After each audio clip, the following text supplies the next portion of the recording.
So that, Meg, also was a perfect segue into our last session of the evening.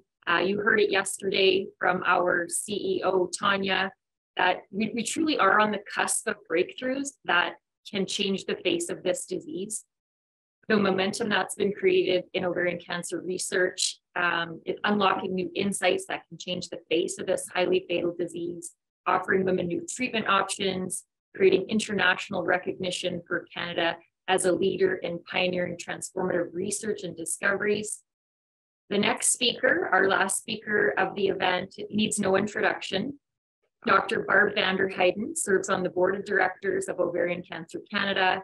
She is the chair of the research committee. She chairs the OvCAN Governing Council. And Dr. Vanderhyden is with us here tonight to share some updates and highlights of research that's underway and the vision for research going forward. Welcome, Dr. Vanderhyden.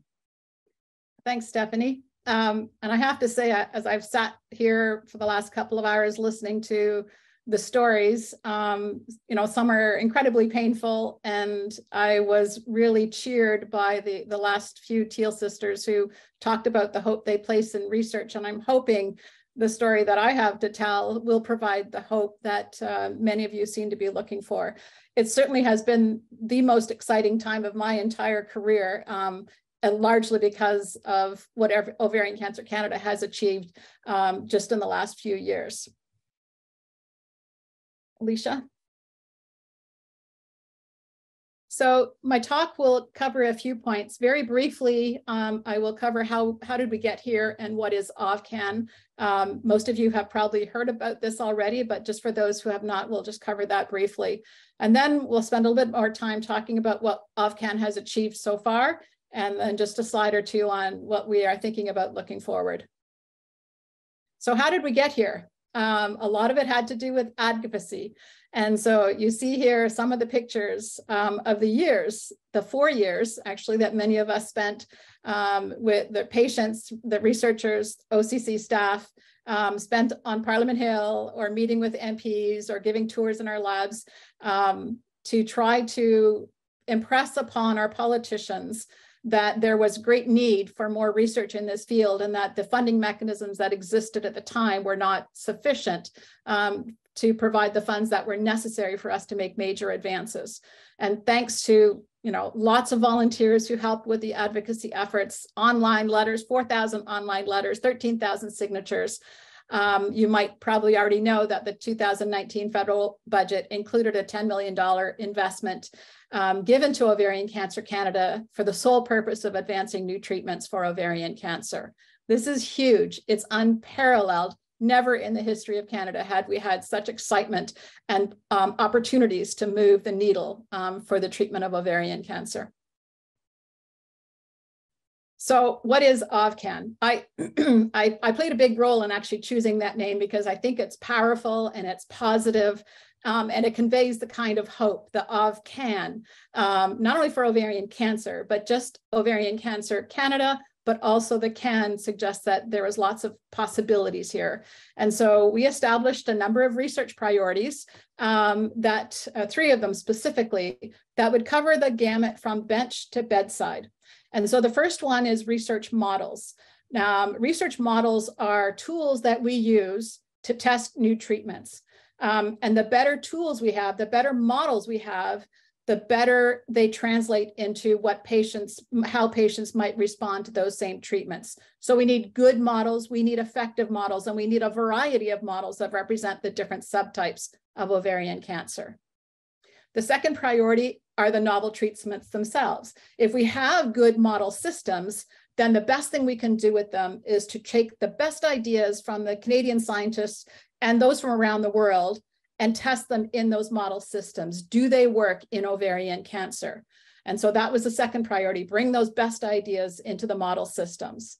And the third then is anything that had promise, bring that as quickly as possible into personalized clinical trials, to try to ensure that the best ideas and the best new discoveries could be put into clinical trials for the benefit of ovarian cancer patients as quickly as possible. And of course, the whole outcome of this would be hopefully improved outcomes for women with ovarian cancer. And this is a cycle, because if we learn something from the clinical trials that work, that's great, because we can have OCC uses advocacy efforts to get it into approvals as quickly as possible. And if it didn't work, it feeds right back into the research pipeline so we can figure out why it didn't work and how can we improve it to make it happen better. Our third objective is to describe what we have achieved so far. And there is so much, and I wish I had an hour or more to tell you all about it, but we'll just cover some of the highlights. So in priority 1, we view the research models as essentially a toolbox. The scientists are creating a collection of model systems that come from patients, that come from animals, that come from various systems. And we put that into the toolbox. And that toolbox then we would like to share with scientists across the country. And so our goal is to establish a set of what we call gold standard research models that we can put into that toolbox, that a scientist in Montreal can be doing an experiment on the same models as the one in Toronto and the one in Vancouver and the one in Ottawa. And that way we can compare notes and we can say, okay, this model system responded well here and here, but not here. So let's focus on the ones that work. So we have funded 25 projects on ovarian cancer research models, and these they'll fill the toolbox and will set the stage for the future discoveries for new treatments. That toolbox includes all model systems. The priority 2 is the testing of novel treatments in those preclinical studies that will use those model systems. When I proposed to Health Canada what we could achieve, I looked at the budget and thought, maybe if we're lucky, we can develop up to 8 novel treatments so we can test them in these model systems. But in actual fact, OvCAN partnered with IRACOR and the Cancer Research Society, and we're able to fund 13 very high quality studies where we are testing 13 different treatments approaches for ovarian cancer. We don't yet know whether they'll work or not, but we're going to have those answers in about 1.5 years. That's when those studies all need to be finished. And at that point, we'll be able to see which of these treatments have the most potential and can we move any more of them into clinical trials. The third priority is exactly that, the early phase clinical trials. And again, when we originally proposed to Health Canada what we could do with that $10 million, well, we thought maybe 4, maybe 5. Clinical trials are expensive, and that's the most we thought we'd be able to fit. But again, with partnerships, we've been able to fund 6 early phase clinical trials, and all of them have what's called built-in translational studies, meaning we're taking samples from patients during the various stages of their course of treatment so that we can see at what point does the treatment fail and why. If we have that information, if we have the tissues to work with, we can determine why something is working, but equally importantly, why something might not be working.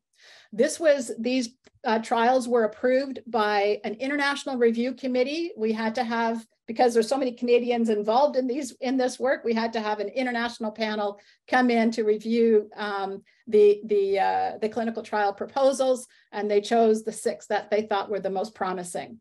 More than 331 Canadians are anticipated to be involved in these clinical trials collectively.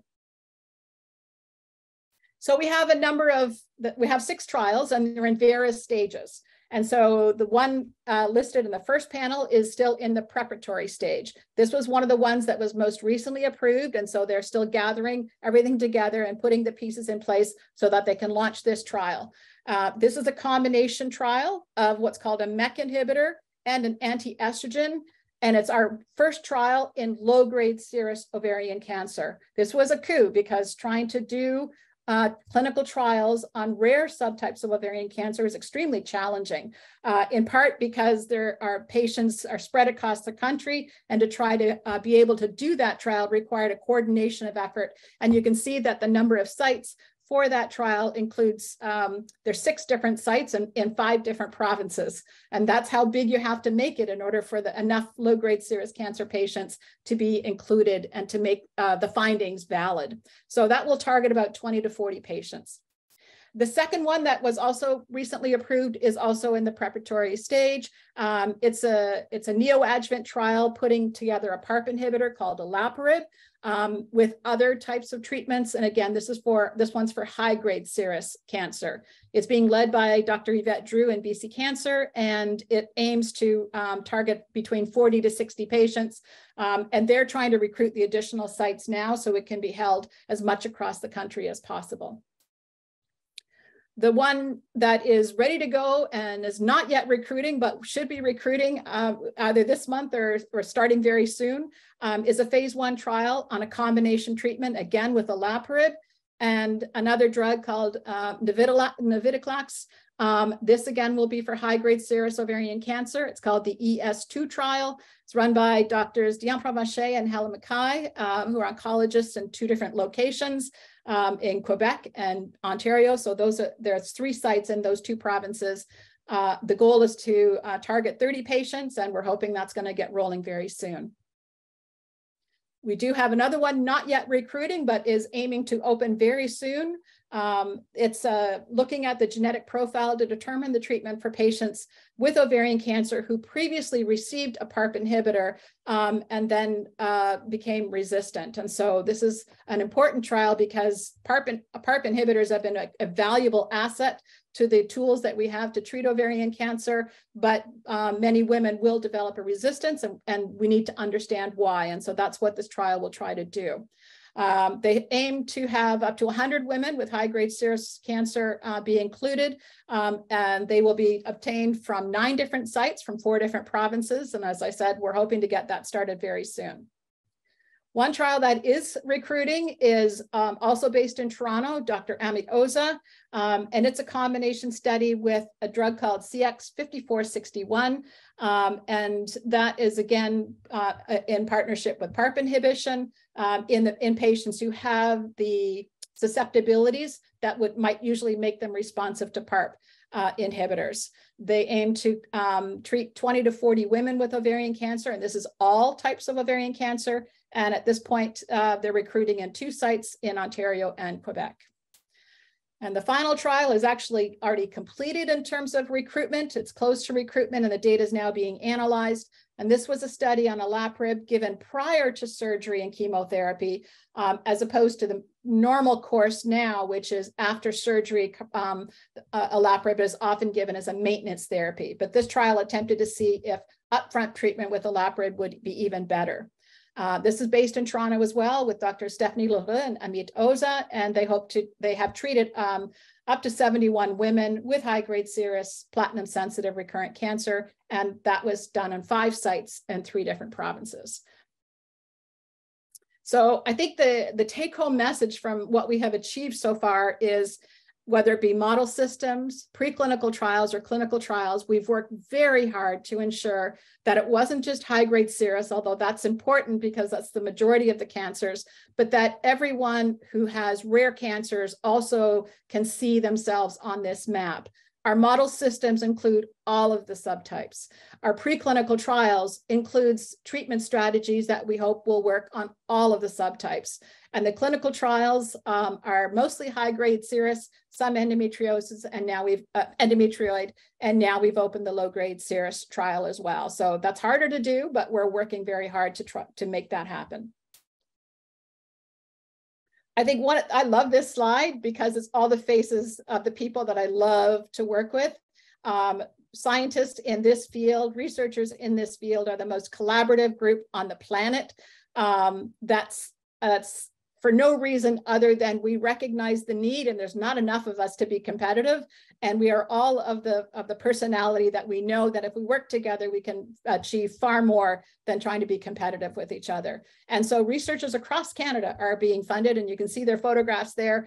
I don't need to name them all, but I can tell you that this is one phenomenal and dedicated group of individuals. So OvCAN funded projects are addressing what we think are the important clinical challenges in ovarian cancer, keeping in mind that the original goal for the funds was to do our best to advance new treatments for ovarian cancer. I recognize, and the conversations we've had already earlier this evening would indicate that there's a lot of other issues that need to be addressed. OCC is working on those and is working on obtaining additional funding, or hoping to obtain additional funding to address some of the other clinical challenges that women with ovarian cancer face. But one of the interesting, this is, again, an example of how the effective treatments for rare types of cancer are being studied across the board. And so we wanted to ensure that individuals who don't have, who have the less common types of cancers will see themselves. And we've actually funded 13 different projects that total $2.2 million that fuel the discovery of the less common types of ovarian cancer. And you can see them listed there. The clear cell endometrioid, we have priority 1, priority 2, and priority 3 projects, that are trying to cover as many of those subtypes as possible. I think one of the most interesting stories we have about the toolbox is there was very little to work with if you wanted to test a novel treatment on low-grade serous ovarian cancer. Their model systems were just not there, and what was there was not very well characterized. And so we put a lot of money towards having a number of groups, and particularly the group in Vancouver under the leadership of Mark Carey, taking patient tissue from women who have low-grade serous, establishing different model systems, 2D cell culture, 3D cell culture, PDX. I don't have time to describe that, but happy to answer questions about them if you wish. Characterize them at a level that is down to the molecules, down to what is going on inside the cells, and seeing if that information can help predict what drugs might be effective on that particular type of cancer. And so drug sensitivity becomes part of a cycle where we look at the molecular characterization, we test drugs that we think would should work. If they don't work, we find out why, and then we go back and try to improve the drugs that we have that are effective for that cancer. And so it's a really important set of model systems, and it's one of the greatest achievements, I think, in our research toolbox. So, and this is a perfect example of it. So you can take some of these model systems and then try different kinds of treatments. And you don't need to know about the treatments. One's called a MEK inhibitor and one's a RAF inhibitor. But you can see that the control, this is the tumor growth. So the tumor volume is getting bigger as you go up to the right. And you can see that the controls that are not treated, oh, thanks, Alicia, that you can see the tumors are very big. If they're given the tumor, the animals or the xenografts are given RAF-I, it works a little bit, but not very much. But if you use a higher dose of RAF-I, you get a better response. The tumor's not growing as much. And especially in the green, if you use a RAF-I and a MEK inhibitor together, look, the tumors actually don't grow at all. So in this model system, it predicts that the combination treatment of a RAF inhibitor and a MEK inhibitor might actually be very effective in stopping tumor growth in women with ovarian cancer of this type, of low-grade serous ovarian cancer. So it's very exciting. This data is all very new. They just published that data about a month ago. So it is very exciting. Okay, so one of the challenges with ovarian cancer is, unlike many other cancers, immunotherapies, which are the sort of the hot new treatment in the cancer world, don't work on most ovarian cancer patients. About 14% of ovarian cancer patients will respond, which is much less than, let's say, 46% of melanoma patients. And so the question is, why not? And one of the obvious answers to me is that we don't have model systems to test immunotherapies for ovarian cancer. If we don't have those model systems, then we can't test new immunotherapies. We can't just be giving it to women without having it go through model systems first. So we have funded 13 projects that total $2.4 million specifically to address what are the immune targets that are present in ovarian cancers and what new immune therapies can we develop for ovarian cancer. So why is it important and why is it challenging? Well, we talk about ovarian cancer as if it's a bunch of cancer cells. It is that, but it's also a bunch of immune cells of all different sorts. It has other cell types as well, blood vessel cells and fibroblasts and stromal cells. And the immune cells, when they are attracted to the cancer with the intent of trying to kill the cancer cells. The cancer cells are very tricky, and they turn around and say, no, no, no, you can't see us. They suppress the immune cells so that the immune cells can't do their work. And this is really annoying because it means that if we give an immunotherapy, the immune cells are sitting there going, I don't see it. I don't see the cancer cell. I'm not going to do anything. And so we've got to find a way to wake up those immune cells so that they'll go ahead and kill the cancer cells like they're supposed to.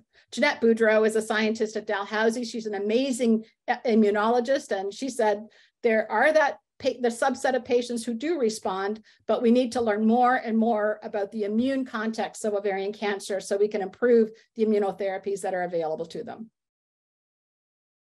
Okay, so this actually comes from my lab. If we want to test immunotherapies, we have to have a model system that has an intact immune system. As I said, we can't test this on humans, so we use mice. So we start with a mouse that has ovarian cancer. We take the tumor out, we put the tumors in addition, the cells will grow. Then we take those cells, we put them back into mice, and now the tumors will grow in what's called a Syngeneic model. It's a mouse that has all of its immune cells present, plus it's now growing a tumor. So we can use that as part of our big toolbox to test novel immune therapies. So we've done this, and we have a number. Our toolbox includes 1, 2, 3, 4, 5 are shown here. 5 circles would indicate that we have 5 different model systems in our toolbox. And the color wheel is just showing you all the different kinds of immune cells that are present. And you can see right away that the colors, abundance of the colors, are different in every single model system, which is really great because women with ovarian cancer don't look the same way, and neither should mice. And so we have a nice collection of model systems, each of which has a different kind of ovarian cancer with its own collection of immune cells. It's a perfect setup to be able to test novel immunotherapies in all of these different model systems. Okay, so looking forward, where are we going to go with all of this? Well, we're wrapping up, actually, we're the last year and a half of that initial 5-year allocation of federal funds to Ovarian Cancer Canada and the OvCAN initiative. So we can't be sitting around waiting for something to happen. OCC is always on the ball. It's already begun its lobbying efforts. At the end of September, we had a lobby day on the Hill. Some of us were there in person, but many, many people across the country were participating. The scientists, the OCC staff, patients, really selling the importance of keeping this work going. We have made such tremendous advances in just a brief period of time, and it's now time to ensure that we don't stop, that we continue this momentum. And so I'm very excited by what we've achieved, and I'm even more excited by the opportunities that we can take even more into the patients, into the clinical trials in the years to come. I do have to thank a lot of people. OvCAN is not, I mean, in addition to Health Canada, which got the ball rolling, the provinces of Saskatchewan and Nova Scotia each contributed $1 million to the OvCAN initiative, which I think is fabulous. I think other provinces need to step up to the plate, but maybe got sidestepped a little because of COVID. But now it's time to go back to them and make sure that they contribute their portion. And particularly Iroquois and the Cancer Research Society have been wonderful partners in ensuring that we can maximize the amount of work that we can do with the funding that we had. The second group that clearly needs a lot of gratitude from me and from everyone involved in OvCAN are the patient partners. We have the patient partners and research team. This is the group that actually came to the Canadian Conference on Ovarian Cancer Research back in May, which was here in Ottawa. And these women have been phenomenal at participating in every single aspect of OvCAN work. They are serving on the grants panels. They are advising us. They're on the governing council. They are telling us what we should and shouldn't do at every step of the way. And we are doing our best to listen to them because they're the ones who are experiencing this disease. They have the lived experience, and they're the ones who need to tell us what they want us to fix, and we'll focus on that as much as we can. So I do want to thank all the patient partners in research. I think you're all amazing women, and you motivate us every day to do the work that we do. So thank you.